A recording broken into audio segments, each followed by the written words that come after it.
Oke. Ya, Jadi itu yang kalau pertama. dibilang kabur ke luar negeri? Nggak ada upaya kabur ataupun menghilangkan diri, itu tidak ada. Oke. Yang ada adalah beberapa kegiatan yang memang dilakukan oleh Bang Sylvester, itu ada kunjungan-kunjungan ke daerah-daerah. Waktu Bang Sylvester ditetapkan sebagai tersangka oleh Bareskrim Mabes Polri, tidak dilakukan penahanan. Padahal kita tahu, kalau Bareskrim nanganin perkara itu pasti rata-rata ditahan. Ya mungkin salah satu Bang Sil juga relawan ya. Pak Jokowi mungkin dari sana akan dimasukin dulu. Ini sampai 6 tahun, karena kenapa? Teman-teman jaksa itu tahu. Ini putusan keliru, putusan yang dipaksakan. Seolah-olah supaya Bang Sylvester ini dinyatakan bersalah. Pak Jokowi itu orangnya kalem-kalem, simpel-simpel aja. Bukan orang yang memang mau memenjarakan orang.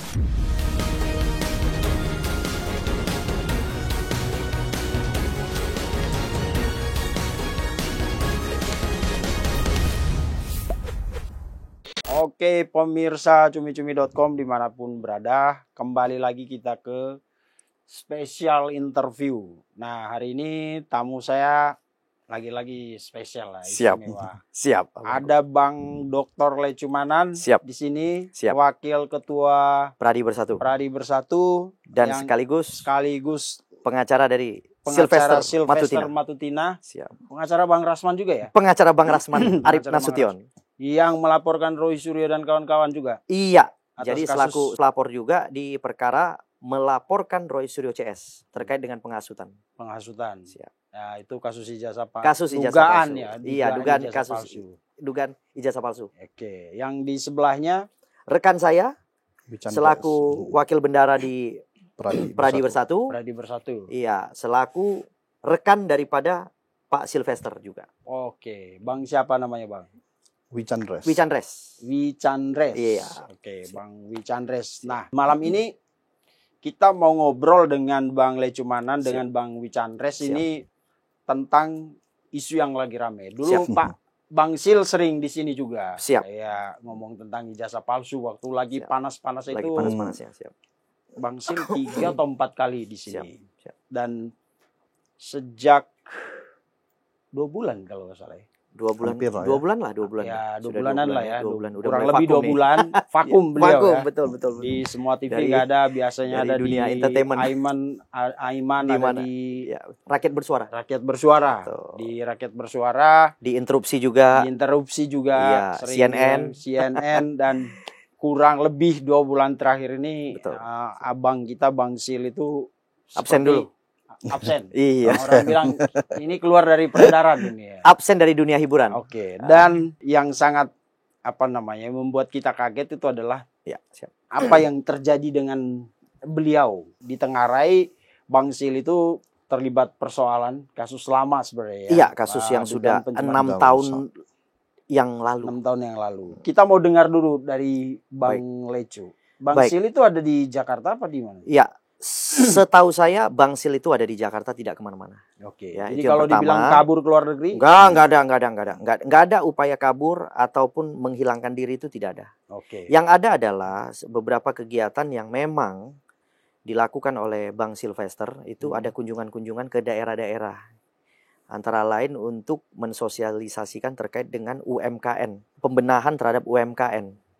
Iya, UMKM. Jadi pedagang kecil itu, karena kan dia kan salah satu ketua daripada relawan Solidaritas Merah Putih atau yang kita biasa panggil tuh namanya Solmed. Nah, jadi Solmed itu kerangka kerjanya pada umumnya itu adalah memberikan pandangan-pandangan terhadap para pelaku UMKM. Ya kan, dalam menjalankan kerjanya, melayani masyarakat, ya seperti itu.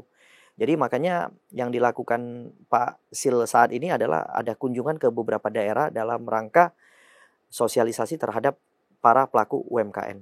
Berarti Bang Sil masih aktif? Masih aktif. Cuman memang mengurangin yang namanya berada di wawancara. Gitu. Mengurangi aja kegiatan-kegiatan wawancara. Menghadiri undangan media, televisi, Iya, media-media membatasi diri digital. aja, betul. Oke. Itu. Nah, pertanyaannya sekarang adalah, Siap. ini pertanyaan banyak orang sebenarnya. Siap. Kalau dia ada di Jakarta, Iya. kenapa jaksa tidak mengeksekusi? Kan itu pertanyaannya. Betul. Nah, ini sebenarnya pertanyaan ini adalah pertanyaan yang sudah sejak lama selalu ditanyakan. Memang saya perlu jelaskan, karena kenapa? Saya harus jelaskannya itu menjadi satu rangkaian yang utuh. Oke. Nggak bisa saya jelaskan ini secara sepotong-sepotong. Karena kenapa? Nanti masyarakat akan bias. Yang pertama saya harus menjelaskan dari proses laporan polisi yang dilakukan oleh keluarga Pak Yusuf Kalla ya. Bukan Pak Yusuf Kalla. Keluarga. Pada saat itu merasa terhina. Nah, saya perlu sampaikan, ini kan negara hukum. Artinya kita ini semua adalah orang hukum. Artinya kita tidak diperkenankan untuk nginjak-nginjak hukum. Itu yang pertama. Saya perlu sampaikan kepada rekan-rekan wartawan ya, bahwa yang dilaporkan oleh keluarga Pak Yusuf Kalla itu adalah laporan polisi terkait dengan pasal penghinaan, yaitu pasal 310 dan 311. Itu tahun 2014. Tahun 2018. 2018. Iya, oke. Pasal penghinaan ini sebenarnya kalau dalam dunia hukum ini adalah delik aduan absolut namanya. Apa itu delik aduan absolut? Yang bisa melaporkan itu hanya korbannya langsung.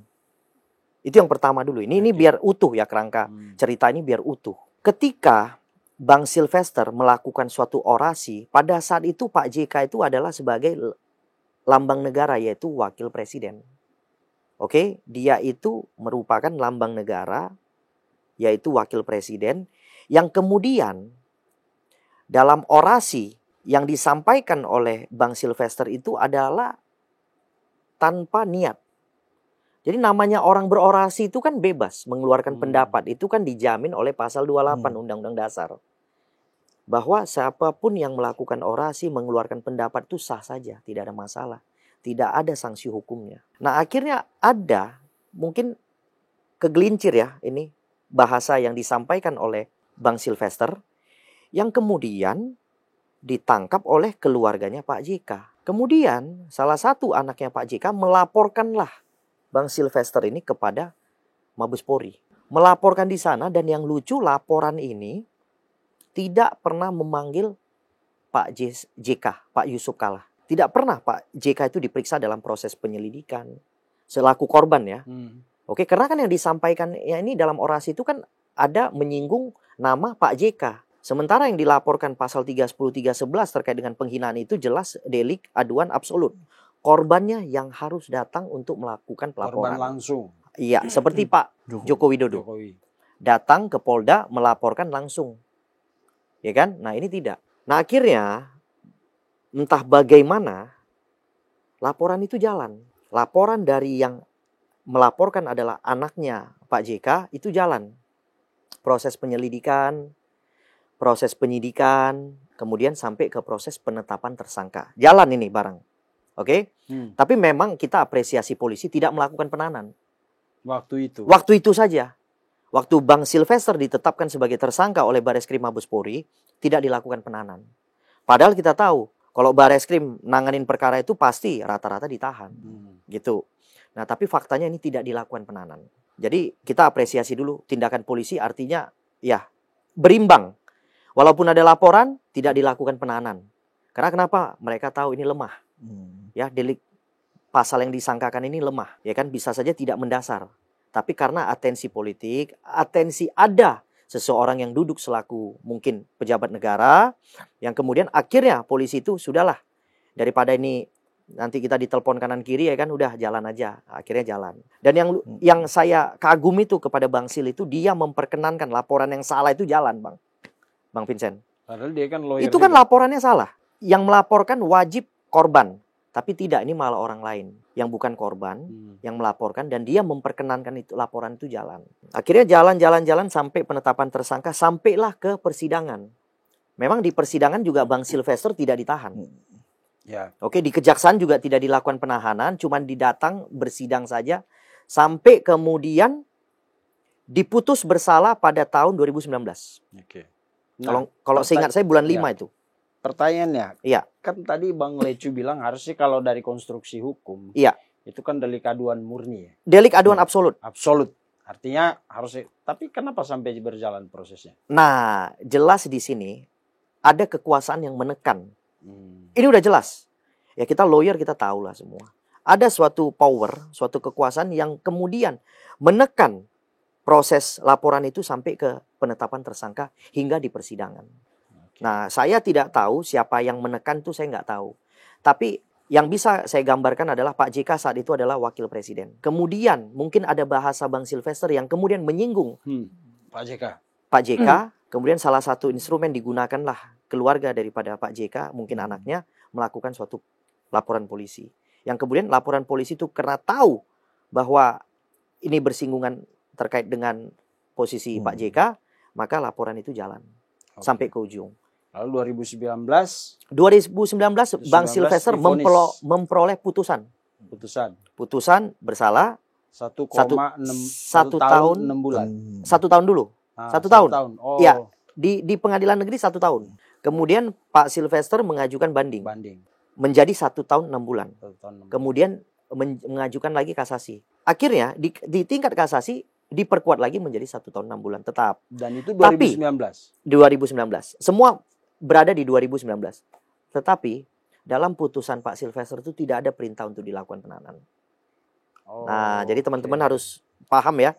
Teman-teman wartawan, teman-teman media, dan teman-teman mungkin pendengar, para orang yang suka bertanya ya, artinya ya, yang suka mendengar atau mengikuti perkara ini, saya perlu jelaskan di sini, putusan itu tidak memuat perintah untuk dilakukan penahanan. Oke, Bang Nicandres, kalau begitu keputusannya, kenapa baru sekarang? Sekarang terus orang mendesak, tangkap Bang Sil, tangkap Sylvester, tahan Sylvester.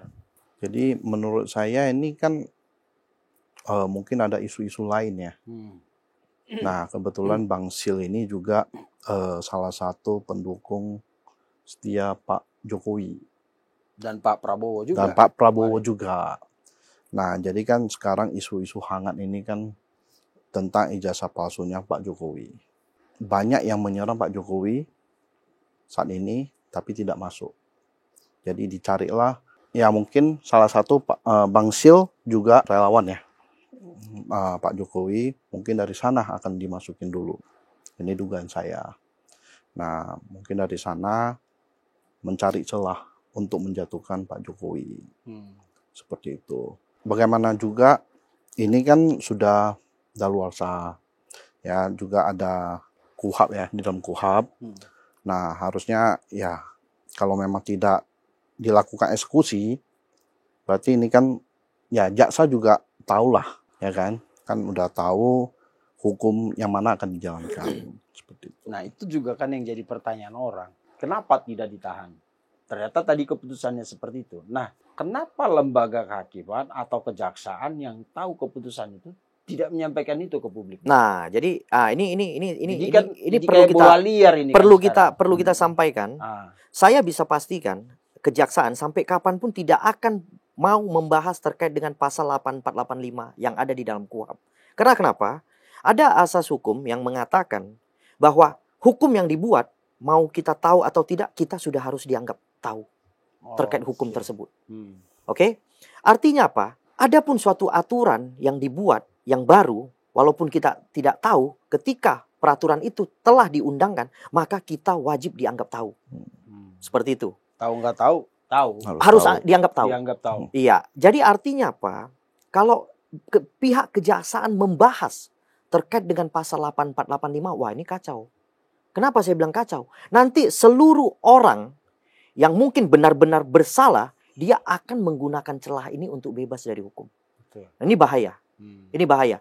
Jadi artinya jangan kita dorong kejaksaan, ya kan? Padahal kita kan sudah tahu nih. Kenapa saya bilang kita sudah tahu? Faktanya ada suatu aliansi yang bernama Aruki telah menggugat Kejaksaan Tinggi DKI Jakarta dan Kejaksaan Negeri Jakarta Selatan menggugat pra-peradilan terkait eksekusi Sylvester. Hasilnya apa? Ditolak. hasilnya ditolak Perstek pula. seluruhnya dan perstek tanpa kehadiran daripada termohon. Jadi artinya apa? Ini pengadilan sudah sebenarnya mau menyampaikan bahwa perkara ini sudah daluarsa. Tidak perlu lagi dilaksanakan suatu upaya paksa atau yang namanya eksekusi. Karena kenapa? Kalau tetap dipaksakan atau dilaksanakan, ini akan tabrak aturan. Ya kan? Artinya kejaksaan ini lembaga negara loh. Jangan juga kita ajak untuk tabrak aturan. Seperti ya, kita ambil contoh sederhana, Bang Vincent. Nasi yang sudah basi, ya, udah lewat berapa hari, daluarsa. Kalau kita lihat dalam bungkusan itu sudah daluarsa. Masa kita makan lagi? Ya janganlah. Jadi akan menjadi racun dalam tubuh kita gitu loh. Kalau makanan yang sudah kadaluarsa kita konsumsi kembali gitu. Oke. Sama halnya dengan terkait perkara ini. Sudah daluarsa. Jangan kita desak lagi pihak kejaksaan untuk melaksanakan eksekusi. Tabrak aturan, Bos. Kenapa dianggap kadaluarsa? Ya kan kita sudah punya undang-undang ya. Undang-undang di mana kalau terpidana itu apabila dalam jangka waktu tertentu, ya di pasal itu kan ada jangka waktu 6 tahun ya. Apabila tidak melakukan eksekusi, itu akan daluarsa. Jadi bukan dibuat-buat, tapi memang sudah ada ketentuan hukumnya. Oke. Gitu. Jadi kasus kadaluarsa. Kita nggak perlu jelasin lah ya. Nggak perlu intinya. dijelaskan. Karena kalau dijelaskan, nanti saya sampaikan ada pasal 8485 itu mengatur terkait dengan daluarsa suatu perkara dalam kapasitas menjalani putusan, maka nanti berbahaya, Bos. Semua narapidana mencoba menggunakan pasal 8485 untuk lepas dari jeratan hukum. Nah, kalau di perkara Bang Sylvester ini telah terjadi kejanggalan dari tingkat pertama.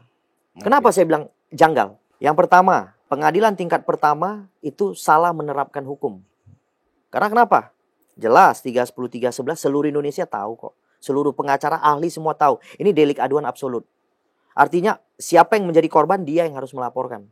Kalau yang bukan menjadi korban kemudian bisa melaporkan, ini kan tabrak aturan. Di situ aja kan saya bisa lihat udah. Semua orang bisa lihat kok.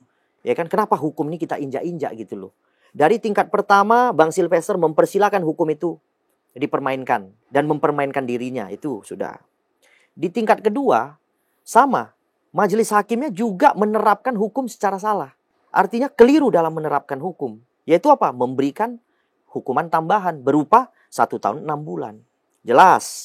Ya. Harusnya hakim itu kan teliti. Ya kan? Jelas ini adalah delik aduan absolut. Harusnya apa? Dalam pertimbangannya itu harus mempertimbangkan suatu proses, ya kan, di mana yang bukan korbannya ini harusnya nggak bisa ini. Tapi udah dia malah memperberat. Di tingkat kasasi juga sama. Hakim Mahkamah Agung itu juga artinya menguatkan putusan pengadilan tinggi yang kemudian salah menerapkan hukum dalam hal ini. Karena kenapa? Masa tidak diperiksa berkas itu secara teliti? Loh, yang di ngomong tuh Pak JK, kok yang lapor anaknya? Yang ngomong ada nama Pak JK, yang merasa tercemar anaknya gitu loh. Ini udah jelas dalam menerapkan hukum itu udah salah. Kemudian dalam memberikan putusan juga keliru menurut saya. Nah, sehingga itulah yang menjadi novum kami nantinya ketika kami berencana untuk mengajukan PK kedua, kami akan gunakan salah satu novum itu. Oke, tapi bukankah misalnya Pak JK dia punya anak, anaknya boleh dong berak karena kan menyangkut martabat seorang kepala keluarga. Nah, 310 311 ini mengecualikan terkait dengan pencemaran tuh harus orangnya langsung. Itu yang kita belajar ya. Artinya kalau kita belajar itu kan artinya harus sesuai dengan yang kita pelajari. Kalau tidak sesuai ya kita robek aja bukunya kan. Kalau begitu kita dulu jangan belajar S1 di situ gitu. Nah, ini yang kita pelajari gitu. Jadi menurut saya belajar itu, mungkin rekan saya juga belajarnya itu sama ya. Ya, semua ahli-ahli seluruh Indonesia juga belajarnya menurut saya 310 311 delik aduan absolut. Tidak bisa diwakilkan. Apalagi ke anaknya. Diwakilkan aja nggak bisa. Buka laporan, wakilkan ke pengacara nggak bisa. Harus orangnya langsung. Itu bunyi daripada asas hukumnya gitu. Oke, berarti tapi sekarang kan orang berpikir gitu, 6 tahun. Nah, selama 6 tahun itu tidak diapa-apain, lalu orang bilang, nah dia karena punya power, punya backingan, dan orang lalu kaitkan bagaimana kedekatan dia dengan Jokowi. Nah, dan sekarang juga dengan Prabowo. Nah, inilah tafsiran yang sesat menurut saya, Bang Vincent. Karena kenapa? Sebenarnya yang membackingin yang namanya seorang Sylvester itu adalah KUHAP. Hukumnya sudah ada, Bang. Hukum itulah yang melindungi dia. Sama seperti kita warga negara. Iya. Yang mengatur terkait dengan ketertiban, ketentraman itu kan hukum, Bang. Kenapa masyarakat bisa hidup nyaman? Karena ada hukum yang melindungi. Jadi menurut saya, inilah jangan sampai pemahaman ini menjadi sesat. Ya kan, dugaan-dugaan orang dalam menyampaikan suatu pendapat itu memberikan pendapat yang sesat. Iya. Ya. Jadi yang membackingi Sylvester selama ini adalah hukum. Kenapa? Pertanyaan yang bagus ini, Bang Vincent. Iya. Kenapa jaksa dari start putusan, Di 2019 kita anggap itu. putusan ya, Mm-mm. start dari putusan, inkrah, berkekuatan hukum, kok tidak dilaksanakan eksekusi? Nah. Memang pertanyaan ini semua hampir tiap hari saya dengar karena saya selaku lawyer daripada Bang Sylvester. Oke. Jadi gini, Bang, jaksa ini adalah orang hukum loh, Bang. Ya, jaksa ini penegak hukum. Iya. Jaksa ini pengacara negara. Jaksa ini adalah orang yang diperintah untuk melaksanakan hukum. Nah, tetapi jaksa boleh juga menggunakan diskresinya dalam menertibkan hukum. Nah, kenapa saya bilang menertibkan hukum? Ternyata ketika saya bertanya ya, mungkin ada rekan-rekan beberapa teman saya juga jaksa, Bang Vincent. Kenapa sih ini kok tidak terlaksana eksekusinya? Ya, mereka berpendapat putusan itu keliru. Oh, putusan yang mana ini? Putusan yang menjatuhkan vonis terhadap Sylvester.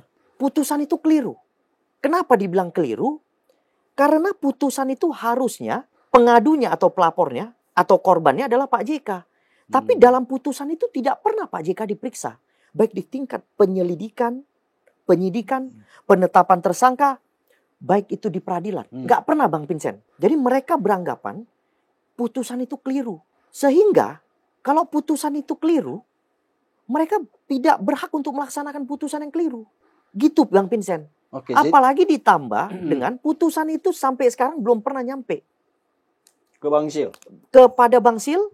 Salinan keputusan. Salinan putusannya sampai ini hari belum nyampe ke Bang Sil. Sehingga apabila putusan itu tidak pernah sampai ke termohonnya, itu nggak bisa dieksekusi. Nah, seperti itu.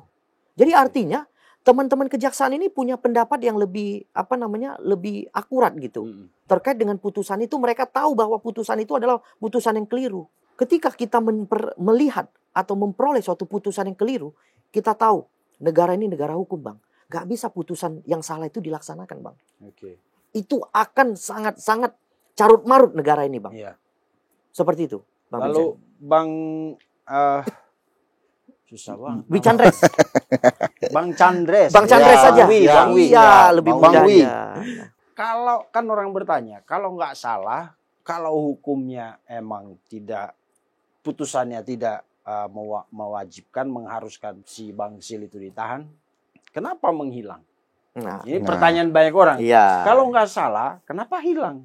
Nah, Maksudnya kenapa tiba-tiba dari begitu aktif, tiba-tiba langsung, wah Vakum. gimana nih Vakum. orang? Gimana nih orang? Gitu pertanyaan. nah, kita sebagai temannya Bang Sil, ya Bang Sil itu gak menghilang. Ya, Bang Sil masih di Indonesia. Mungkin kepadatan kegiatan dia, ya kan. Jadi ya seperti yang tadi bilang, mungkin untuk di media sosial di ini itu dikurangin.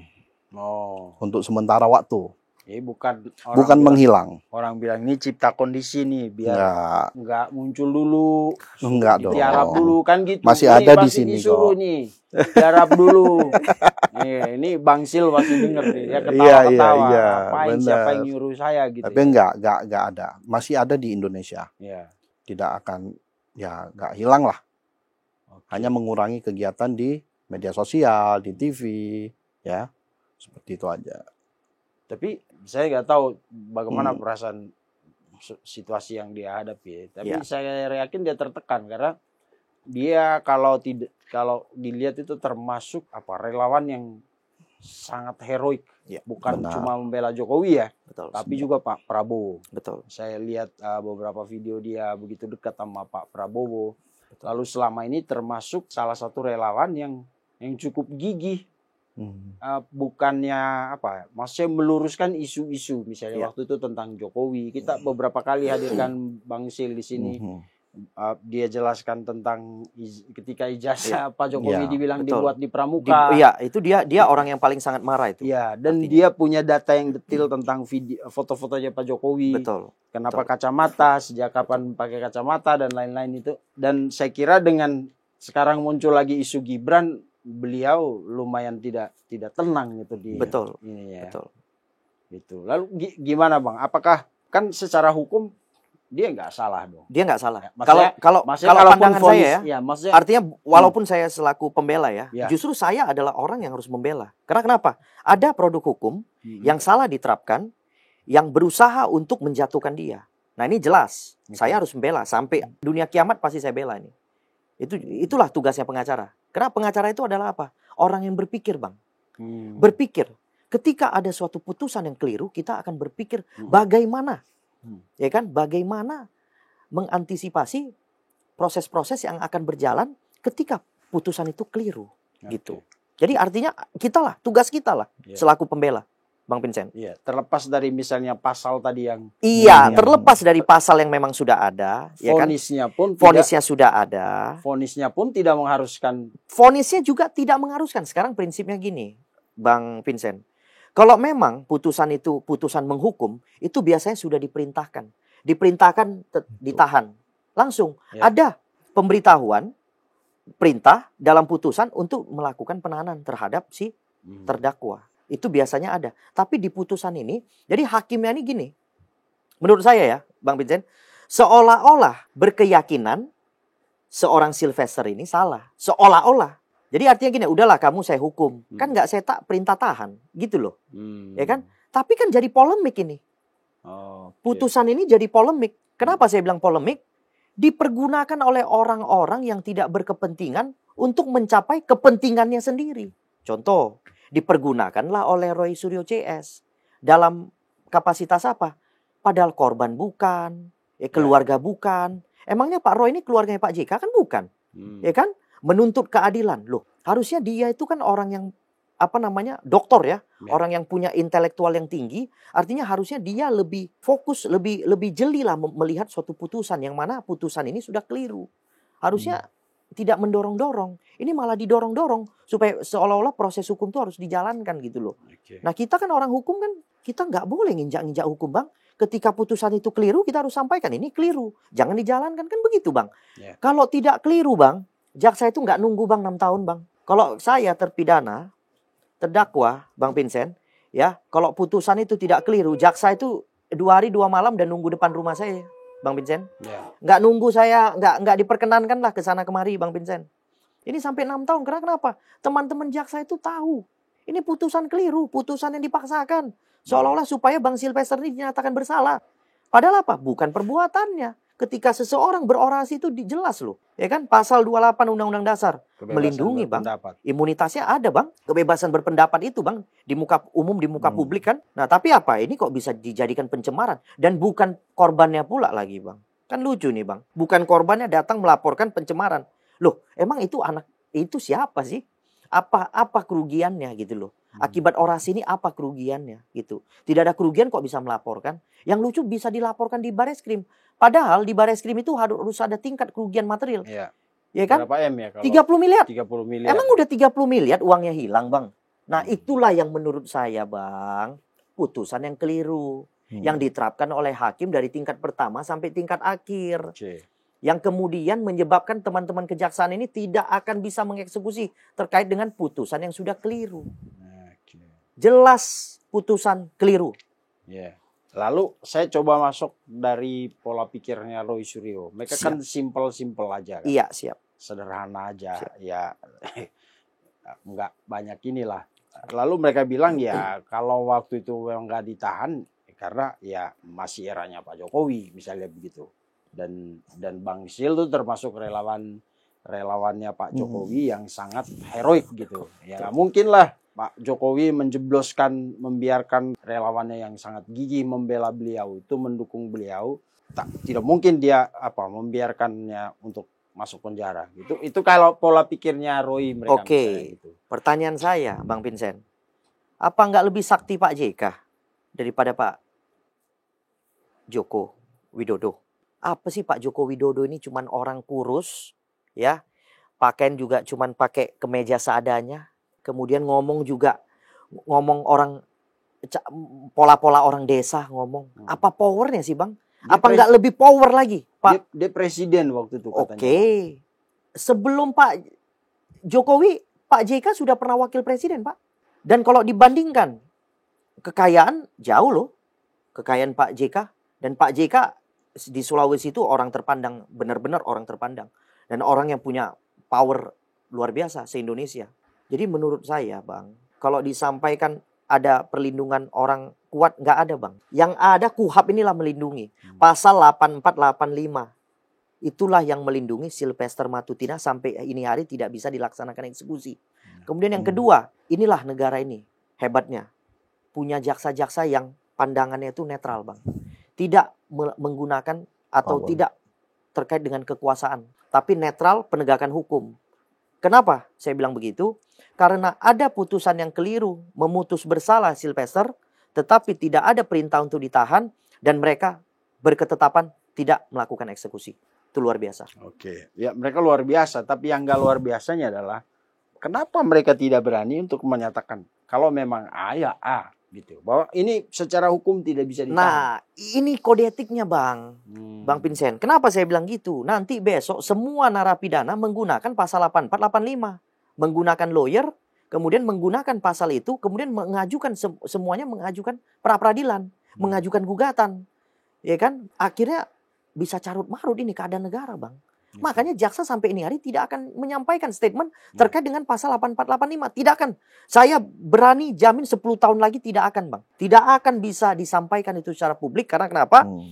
Ada asas yang mengatakan bahwa hukum itu sudah dianggap tahu oleh masyarakatnya ketika diundangkan. Walaupun pernah dibaca atau tidak, kan gitu kan. Sama halnya dengan kejaksaan ini. Kejaksaan ini menganggap masyarakat sudah tahu itu pasal 8485. Jadi dia tidak perlu mempublikasi lagi. Kalau dia publikasi, waduh, semua narapidana menggunakan celah ini, Bang. Bahaya nih. Republik bisa kacau balau ini. Kalau seperti itu, Bang Vincent. Jadi kita harus menyampaikan kepada publik, Bang Vincent, bahwa ada putusan yang sudah kadaluarsa. Saya ngantongin 3 ahli loh menerangkan perkara itu. Perkara Pak Sylvester ini kadaluarsa. 3 ahli. Salah satunya dari Universitas Trisakti. Profesor Trubus itu yang sangat terkenal itu ya. Iya, saya jangan sebutkan namanya, nanti masuk ke dalam materi, Bang. Iya kan? Iya kan? Kenapa? Karena Profesor T. Iya, Profesor T aja, Bang. Karena kenapa? Pandangan dia kami akan gunakan dalam proses PK. Terkait dengan carut marutnya, gonjang-ganjing yang ada yang mendorong supaya Sylvester dieksekusi, kami mendorong supaya Sylvester tidak boleh lagi dieksekusi. Ini kan ada plus sama minus, pro dan kontra.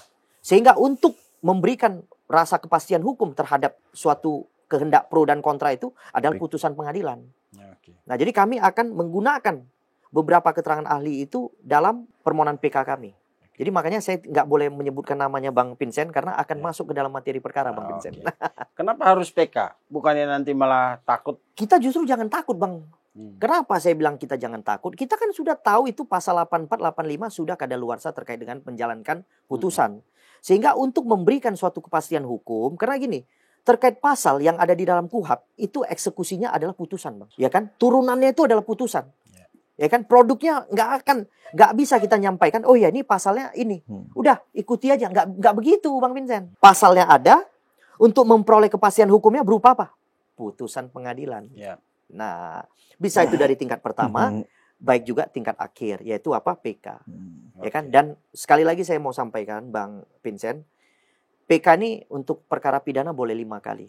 Jadi seorang terpidana atau terdakwa dia boleh mengajukan PK. Bukan hanya sekali, 5 kali. 5 kali. Iya, untuk perkara perdata 1 kali. Tapi apabila ada putusan yang saling bertentangan, itu boleh lebih dari 1 kali. 1 kali. Oke. Saya coba masuk lagi ke cara sistem argumentasi pola pikirnya Roy dan kawan-kawan ya kan. Isu berita ini, informasi tentang Bang Sil terlibat perkara, lalu dikatakan bahwa dia harusnya ditahan, kok kenapa nggak ditahan? Itu kan isunya ketika kalau tidak salah lagi gencar-gencarnya desakan untuk kenapa Roy Suryo yang sudah naik sidik perkaranya atas laporan Pak Jokowi tidak kunjung ditahan atau dipanggil untuk diperiksa.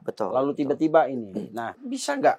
Mungkin saja misalnya Ya, ngapain kita dipanggil, orang sila aja kalian nggak tahan gitu kan. Iya, Mungkin jadi itu keadilan yang dimaksudkan Dibuat, Roy ya. misalnya. iya, Roy dan jadi kawan-kawan. gini. Jadi mungkin ya kalau dalam pandangan saya, memang Roy CS ini sangat mempunyai suatu rasa ketakutan terhadap Sylvester.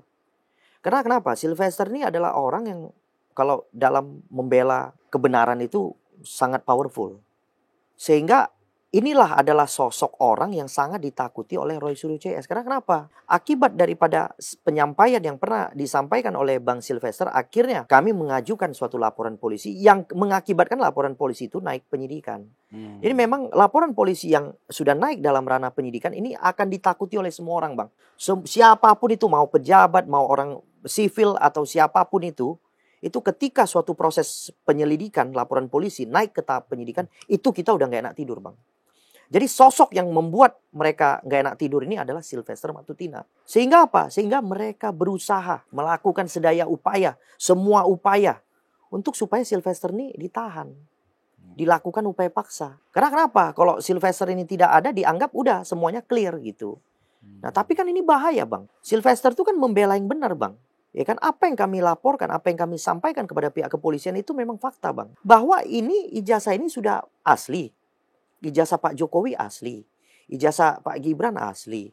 Ya, dan pihak UGM, Bang. Abang mungkin tahu kan? Ya. Ibu Kalau proses itu kita udah lewatin Eva lah. Omilia atau Eva Emilia Ya. sudah menyampaikan secara publik, secara Resmi. resmi melalui, ada yang melalui TV, ya, media TV, ada yang kemudian media Digital, YouTube atau Ya. media lainnya online, itu sudah menyampaikan produk itu asli, Bang. Dan teman-temannya Pak Jokowi itu sudah datang memberikan keterangan di Polda Metro Jaya, ya kan, yang pada saat penyidik dari Polda itu berkunjung ke Solo itu, Bang. Ya, betul. Mereka itu ada meriksa teman-temannya Pak Jokowi juga. Dan itu bukan hanya di 1-2 orang, Bang. Puluhan, Bang. Diperiksa itu puluhan, Bang. Oke. Artinya apa? Kita, negara, sudah yakin barang yang digunakan Pak Jokowi itu adalah produk asli. Tetapi masih digaungkan itu palsu. Masih digaungkan itu adalah produk yang dibuat di pramuka. Masih digaungkan. Jadi kita ini masyarakat juga diyakinkan dengan statement-statement informasi yang sesat, Bang. Iya, yang sesat, menyesatkan. Iya kan? Artinya kalau ini bukan upaya memecah belah, apa sih namanya, Bang? Banyak loh, Bang, perkara negara yang harus lebih didahulukan, Bang. Ya. Iya kan? Kok tidak kita bahas itu, Bang? Ini Oke. semua media dipaksa, didesak supaya cuman hanya Fokus menyorot ke ini. perkara ijazah palsu, Bang. Oke. Ya kan? Padahal harusnya teman-teman wartawan ini kan tugasnya adalah apa? Mencari informasi atau berita yang artinya lebih berpihak kepada masyarakat, kan begitu, Bang? Sekarang orang kemudian bilang, oh nggak mungkin lah kasus ijazah palsu, dugaan ijazah palsu Pak Jokowi itu dilanjutkan karena ya orang pasti akan nanya, kalian kenapa kalau ke pihak Roy begitu keras sementara ke pihak Bang Sil itu kok penegak hukum terkesan ya udahlah ya, Nah, nggak ada ketegasan iya, yang sama iya, gitu. iya. Jadi Akhirnya gini. orang bilang, nah ini kasus pasti nggak jalan, dan memang sampai sekarang kan kesannya kasus yang laporan Pak Jokowi itu kayak lambat, Bang. Bener gak itu? Jadi gini. Inilah artinya perimbangan ya perkara ya. Antara perkara Pak Sylvester dengan perkara Roy Suryo CS. Nah, begitu lama waktu yang diberikan oleh pihak kepolisian kepada Roy Suryo CS itu sebenarnya dalam rangka meminta maaf. Artinya pihak kepolisian itu sebenarnya maunya udahlah, Pak Roy, ini kan semua buktinya sudah ada. Ini kalau Pak Jokowi diminta maaf, ini dia masih berkenan. Masih oke dia. Artinya. Tapi nggak ada, Bang. Nah, ini sebenarnya waktu yang diberikan. Jadi bukan proses itu tidak berjalan, bukan, Bang Vincent. Waktu diberikan kepada para terlapor ini untuk mengakui perbuatannya, kemudian meminta maaf saja udah. Kenapa? Oke.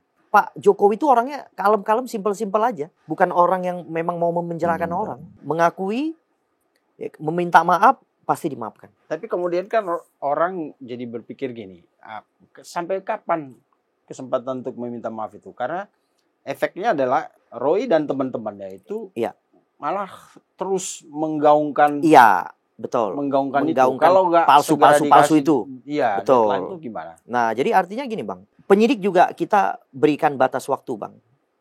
Saya selaku pelapor itu memberikan batas waktu juga kepada penyidik apabila dalam batas waktu yang ditentukan atau yang kami harapkan tidak juga dilakukan gelar penetapan tersangka, maka kami akan menggunakan hak kami selaku pelapor, menggunakan segala daya untuk memproses, untuk meminta diproses lanjut perkara yang kami laporkan. Kami juga akan upaya hukum, Bang. Gitu. Jadi kami memberikan ruang, memberikan waktu juga, ya kan? Tapi dalam waktu yang ditentukan, yang kami harapkan, kalau belum dilaksanakan, kami juga akan melakukan upaya hukum agar laporan ini tetap berjalan. Oke, toleransinya sampai kapan, Bang? Saya paling sampai bulan 10 ini aja, Bang. Lama loh. Iya. Sebulan lagi dong. Sebulan lagi nggak apa-apa. Saya kasih waktu sebulan lagi. Apabila belum juga dilaksanakan gelar penetapan tersangka, maka saya akan menyurat kepada Kabareskrim, menyurat kepada Irwasum Polri, menyurat juga kepada Kapolri, kemudian menyurat juga kepada Karupaminal, menyurat juga kepada Karuwaprop, ya kan, kepada Bitkum Mabespori, ya kan, kemudian juga kepada Wasidik Mabespori, agar perkara yang kami laporkan ini segera untuk dilakukan gelar penetapan tersangka. Kami akan melakukan hak kami selaku pelapor dengan menyurat ke semua pihak yang ada di Mabespori, agar perkara yang kami laporkan ini dapat jalan secara efektif dan objektif. Oke. Seperti itu, Bang Vincent. Kan laporan Abang hasutan. Hasutan. 1 bulan tuh bisa banyak hasutan baru nanti. Iya, memang ini penghasutannya kan sudah ya, yang Berlanjut. namanya penghasutan berjemaah, Bang. Ya. Penghasutannya itu udah tiap hari kan, dihasut kan, masyarakat dihasut. Ini ya, Pak Jokowi menggunakan produk palsu. Padahal Pak Jokowi adalah presiden yang kaya dengan infrastruktur, Bang.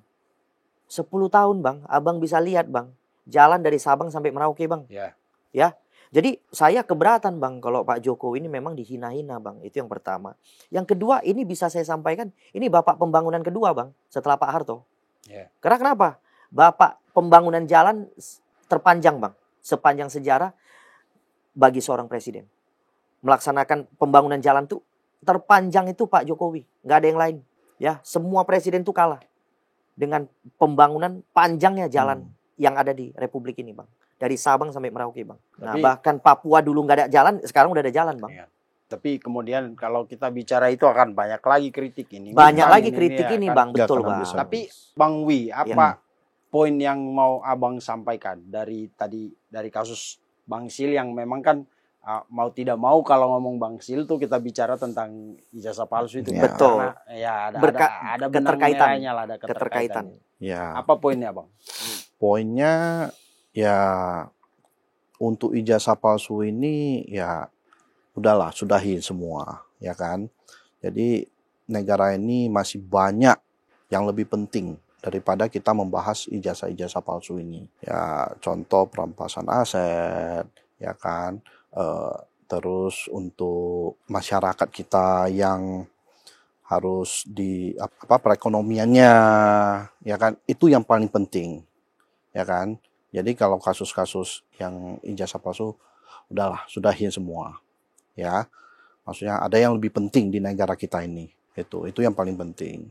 Ayo sama-samalah kita semuanya ya bangun Indonesia yang lebih bagus, kan mau menuju Indonesia Emas. Indonesia emas kan. Ya. Nah ayo sama-sama. Oke, kalau dari Bang Lecu, dari persoalan Bang Sil kemudian merembet ke ada keterkaitan dengan kasus dugaan ijazah palsunya Pak Jokowi, apa yang Abang simpulkan dari ini, Bang? Iya, jadi yang bisa saya simpulkan, memang satu, sosok Sylvester ini adalah rising star. Dalam apa? Dalam mengawal kebenaran, artinya bertubi-tubi Pak Jokowi diterpa serangan. Dari serangan fajar sampai serangan malam. Diterpa terus. Ya, dari fajar sampai Dari fajar, dari subuh Iya. sampai malam. Sampai Diserang terus. Apa sih salahnya Pak Jokowi? Udah jelas. Presiden membangun jalan terpanjang di era kepresidenan. Ya. Itu yang pertama. Yang kedua, apa sih salahnya dia? Nggak ada salahnya dia, Bang. Ya, kita makmur. 10 tahun dipimpin Pak Jokowi, senang makmur. Dolar 14.000 nggak pernah naik, Bang. Artinya pengusaha lancar. Nggak ada yang bangkrut, Bang. Nggak ada yang angkat kaki. Lancar semua. Itu selanjutnya. Kemudian, Sylvester ini adalah rising star yang dalam mengawal kebijakan-kebijakan daripada Pak Jokowi. Ya kan? Ini yang berusaha dihantam oleh mereka. Karena kenapa? Yang mengawal ini kebijakan Pak Jokowi, ini kan kalau dihantam lumpuh, berarti kebijakan Pak Jokowi nggak bisa dikawal lagi. Artinya apa? musuh masuk lebih mudah. Nah, makanya sengaja Pak Sylvester ini dihajar, diserang, ini berusaha dimasukkan ke penjara, ya kan? Supaya apa? Supaya lumpuh, kemudian selanjutnya mau melakukan pemakzulan terhadap Pak Gibran. Padahal kita kan negara konstitusi, Bang. Artinya Prabowo dan Gibran itu dipilih secara konstitusi. Tidak melanggar hukum kok pemilihan itu. Jelas dipilih secara konstitusi dan disahkan oleh konstitusi, Bang. Ya kan? Diangkat oleh MPR. Diangkat secara konstitusi sah. Dan suara rakyat ini sah, Bang. Yang milih ini 50 lebih, Bang. Ya, hampir 60 lebih loh, Bang. 58 sekian gitu. 58 hampir 60 lah, Bang. Ya. Jadi sekarang kita mau dengar mana, Bang? Dengar yang bukan 60 atau 60% rakyat Indonesia, Bang. Kalau kita dengar suara 60% rakyat Indonesia, kita kawal kebijakan Pak Jokowi, Bang. Jangan sampai kebijakannya salah dipergunakan. Nah, makanya saya tetap membela Sylvester karena kenapa? Dialah rising star dalam mengawal kebijakan Pak Jokowi. Sehingga apa? Saya harus paling depan, Bang, dalam membela proses hukum terkait dengan proses hukum yang dialami oleh Sylvester Matutina. Oke, terakhir. Dan itu yang mengganggu banyak orang kan. Karena tadi Abang bilang mengawal kebijakan Pak Jokowi. Iya, betul. Dia kan udah bukan presiden lagi kan mereka. Iya. Ya udahlah istirahat, nggak usah ikut-ikutan politik. Dan memang dia itu nggak yang ikutan, disampaikan oleh Refli kemarin. Iya. Makanya dia jangan ikutan berpolitik. Dia kata tidak ikutan, Bang, berpolitik. Dia tidak pernah mempengaruhi Pak Prabowo dalam mengambil suatu tindakan. Oke? Abang lihat banyak mantan-mantan menteri dari Pak Jokowi copot, ya kan? Seperti siapa itu yang mantan Komdiji? Budi Ari, Nadiem Makarim. Masuk, nggak ada dipengaruhi, Bang. Kalau artinya dipengaruhi, berarti Pak Prabowo nggak akan dong mencopot atau sampai memproses hukum menteri yang diduga terlibat korupsi. Nah, ini kemarin siapa? Immanuel Ebenezer juga. Emmanuel juga. Apa kurang relawan Immanuel itu terhadap Pak Jokowi? Ya kan? Tapi proses hukum berlanjut, tidak tebang pilih. Artinya kebijakan yang positif, Bang. Ya, ketua relawannya Pak Budi, ketua Projo. Iya. Udah. Apa? Lengser. Si Ibu Immanuel Ebenezer. Udah. Ketua Jomania. Iya, Aryo Tejo copot. Menpora copot. Nah, ya kan? Banyak lagi, Bang. Ya kan? Artinya apa? Pak Jokowi tidak pernah mempengaruhi hal-hal yang tidak baik yang kemudian harus dilindungi. Nggak ada, Bang. Cuman kebijakan dia yang bersifat membela kepentingan negara itu harus dikawal, Bang. Termasuk bukan Pak Jokowi, kita pun harus mengawal, Bang. Karena kenapa? Kita penegak hukum, baik reporter maupun maupun pengacara, kan sama-sama adalah orang yang harus bertindak untuk kepentingan masyarakat. Gitu loh. Jadi artinya kita jangan tutup mata, Bang.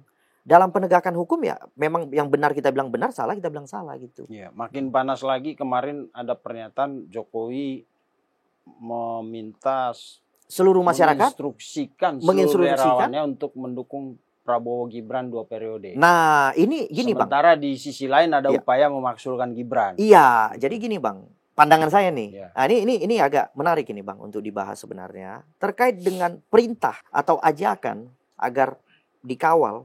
Karena gini, Bang, Pak Jokowi itu tahu, Bang, 1 periode kepemimpinan itu tidak akan bisa menyelesaikan problematika negara, urusan negara. Nggak bisa, Bang. Makanya Pak Jokowi mengajak masyarakat, ayo kita bela, kita pilih 2 periode, minimal 10 tahun kan, Bang, kan? 2 periode kan 10 tahun. Akhirnya artinya dengan 10 tahun, karena sesuai pengalaman Pak Jokowi, dia pernah memimpin 10 tahun negara tentram. Ya, negara sejahtera. Artinya dia meminta masyarakat memilih Pak Prabowo 2 periode supaya Pak Prabowo diberikan kesempatan yang lebih panjang. Bukan karena Pak Prabowo kemudian menetapkan secara sah IKN itu sebagai ibu kota politik. Iya, salah satunya gini, Bang. Kenapa IKN itu juga pantas menjadi ibu negara, ya, ibu kota negara? Yang pertama, Bang, itu kan sudah dibuat, Bang. Sudah dibangun dan pembangunan itu mengeluarkan biaya yang fantastis loh, Bang. Artinya ini akan baik. Kenapa? Kalau kemarin sudah DPR sudah dipindahkan ke sana, semua sudah dipindahkan kan nggak jadi ribut-ribut lagi, Bang. Iya kan, Bang, kan? Orang pusing mau demo ke Kalimantan. Ya udah kalau gitu berangkat aja ke Kalimantan, Bang. Bohir-bohirnya pusing mikir, aduh tiket pesawat. Iya, tiket pesawat lagi, hotel lagi, Bang. Itu kan artinya ya sebenarnya berarti menurut saya, Bang, ya, apa yang dipikirkan Pak Jokowi 20 tahun mendatang itu sudah di dalam pikirannya. Sudah baik untuk masyarakat. Sehingga menurut saya ya, Pak Prabowo harusnya udah tinggal ngikutin aja kok Pak Jokowi ini sudah membuat kayak satu buku, Bang. Satu side plan, oke? Satu buku dalam isinya udah ada rencana awal, rencana ini, tengah, rencana akhir untuk kesejahteraan bangsa ini, Bang. Jadi kalau kemarin sudah dipindahkan, kemarin kan katanya mau melaksanakan 17-an kan di situ. Yeah. Awalnya kan, Betul, cuman ya. bergeser di Jakarta. Kalau kemarin, Bang, udah dilaksanakan di sana, ya. Kemudian anggota DPR juga sudah dipindahkan ke sana. Udah nggak ada demo, Bang, kemarin. Nggak ada lagi ribut-ribut, Oh, Bang. jangan dipindahin ke sana, Bang. Nanti ini mereka minta ininya lebih tinggi lagi. Apa sih itu namanya? Iya. Tunjangan. Tunjangan. Aku sepakat. Kalau ini aku sepakat sama Bang. Transportasinya nanti gede ya kan? Iya, makin besar lagi kan? Iya, tunjangan rumah. Nah, tapi paling nggak kan tentram, Bang. Ya kan, tidak terjadi Wah, pengerusakan. makin nyaman mereka, Bang. Nggak ada yang lihat lagi nanti Bukan di sana. pengerusakan itu habisnya miliaran, Bang. Bahkan ratusan miliar itu kemarin ngerusak apa itu, Bang? Halte, kemudian iya. ngerusak pembakaran apa Akibat namanya? demo itu ya. Yang masuk Tol. pintu gate tol itu loh, Iya. Bang. Itu miliaran, Bang. Ya kan? Jadi daripada habis miliaran mendingan disumbangkan untuk itu, Bang. Makan gratis itu loh. MBG. Iya, MBG, Bang. MBG masalah lagi, banyak Masalah keracunan. baru lagi. Makanya gini, Bang. Lebih baik kita berpikir ke depan Iya. dalam penanganan masalah daripada membahas ini. Dan saya nggak tahu ya, kita ini apa ya? Kenapa kita mudah sekali digiring? Padahal kita tahu banyak nggak benarnya itu. Banyak nggak benernya, Bang. Ya. Sudah banyak nggak benernya. Ini yang saya bingung. Kenapa masyarakat bisa digiring seolah-olah percaya bahwa Pak Jokowi itu menggunakan produk palsu. Tapi masyarakat juga bertanya, Bang. Iya. Kalau mereka salah, kenapa nggak segera dipenjarakan Baik. saja? Nah, kalau itu ada permintaan dari Ya. masyarakat, saya bulan Oktober akan berusaha keras mendorong Polda Metro Jaya untuk segera menetapkan tersangka terhadap laporan yang kami ajukan di Polda Oke, Metro Jaya. kita tunggu itu, Bang. Siap. Karena ya berdenging terus juga telinga Iya. kalau dengar omongan ini. Sebentar Gibran kan Iya. lagi di ini Iya. lagi. Nanti ini lari depan- lagi ke Bang Jan Etes. ya, Bisa lari ke Jan Etes masih lagi, ada Bang. si Akta siapa? lahirnya Si adiknya Mas Kaisang. Presiden, Kaisang. Kaisang, betul. Terus nanti ke Bobby Iya, di Medan. Iya, betul. Iparnya kan. betul. Habis itu Nanti ke ujungnya Jan Etes, Bang. ya, ijazah Nah. Ibu Iriana. Iya. Terus nanti Betul. Nanti Jan Etes akta lahirnya, Bang. Ini jangan-jangan palsu juga. makanya Gitu. saya nggak pernah ambil ijazah saya, Bang, dari kampus tuh. Takut dilihat orang. Iya. Soalnya tanda tangan saya di situ jelek. Lebih jelek kan dari yang sekarang kan. Diduga lebih bagus. palsu juga nanti. Iya, nanti saya Betul. takut. Ijazah saya taruh aja di Siap. kampus lah, nggak usah Kampus di- ya. Siap, Bang Gitu. Vincent. Siap. Ya, terima Siap. kasih Terima Bang kasih. Siap. Lecu, Bang Wi. Siap. Oke, pemirsa, negara kita ini sangat besar gitu. Diharapkan kita yang menempatinya, yang tinggal di sini juga memiliki cara berpikir yang besar gitu. Kalau tidak, kita hanya akan berkutat dengan persoalan-persoalan kecil dan kita tidak akan mencapai mimpi-mimpi besar seperti kata proklamator kita dulu. Gantungkan mimpimu setinggi langit. Gimana mau setinggi langit? Orang kita ngobrolnya, diskusinya masih hal-hal yang boro-boro setinggi langit ya. Setinggi kursi aja nggak mungkin mimpi kita gitu. Karena kita selalu berkutat dan gampang sekali dipengaruhi oleh hal-hal yang kelihatannya masuk akal, kelihatannya benar. Padahal di belakang itu semua banyak sekali kepalsuan. Banyak orang sudah bicara, membuka mata kita, pikiran kita, supaya jangan mudah terpengaruh atau terprovokasi oleh isu-isu atau berita-berita informasi yang kelihatannya rasional, padahal sebenarnya itu sudah didesain sedemikian rupa untuk menggiring kita ke kalau tadinya kita berlari, malah sekarang kita mundur 10 langkah ke belakang. Karena itu mudah-mudahan semua narasumber yang bicara di sini memberikan memberi informasi, inspirasi, motivasi untuk kita semua pemirsa cumi-cumi.com sekarang makin cerdas, Bang, dengan beberapa program orang-orang yang kita hadirkan di sini untuk berpikir lebih jernih tentang isu, peristiwa, dan berita apapun yang terjadi di ruang publik. Terima kasih Bang Lecu, Bang Wi. Siap. Selamat malam, sampai jumpa di episode selanjutnya. Terima kasih sudah menonton. Jangan lupa like, komen, share, dan subscribe video cumi-cumi.com.